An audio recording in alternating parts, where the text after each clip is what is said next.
भीमराव अंबेडकर की पैदाइश कब और कहाँ हुई? भीमराव, जवाब नंबर 1 है भीमराव अंबेडकर की पैदाइश 14 अप्रैल 1891 को महव सेंट्रल इंडिया में हुई। ठीक है, कब कब पैदाइश कब है? 1891। कहाँ? Central India. दूसरा देखो, भीमराव अंबेडकर के वालिदैन के नाम लिखे। वालिदैन मतलब माँ और बाप। समझ रहे? वालिदैन किसे बोलते हैं? माँ और बाप। जवाब नंबर 2 है भीमराव के वालिद का नाम रामजी मालोजी सकपाल। मेन नाम जो नाम था उसका बाप का रामजी ही था। कौन था? मालोजी सकपाल उसका दादा का नाम था। अब वालिदा मतलब मम्मी का नाम क्या था? भीमबाई थे।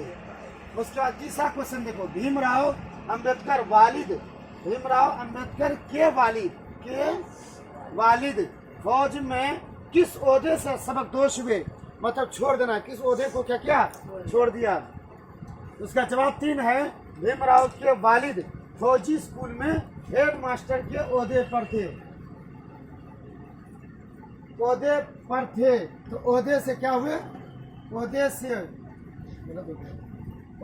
सबकदोश हुए। ओहदे से सबकदोश हुए। ठीक है ना, सबकदोश हुए, ओहदे से सबकदोश हुए। सवाल नंबर 4 है भीमराव की शादी किस उम्र में और किससे हुई थी? जवाब नंबर 4 है जब भीमराव 14 साल के थे तो उनकी शादी 9 बरस की लड़की रमाबाई से हुई थी। किससे हुई थी? रमाबाई से हुई थी। अब देखो 5वां क्वेश्चन, बीए करने ले भीमराव ने किस कॉलेज में दाखिला लिया? एडमिशन। तो जवाब नंबर है 5, बीए करने के लिए भीमराव ने एलएफ सटन कॉलेज में दाखिला लिया। उसके बाद है सवाल नंबर 6, बुद्ध मजहब में निर्वाण का क्या तस्वूर है?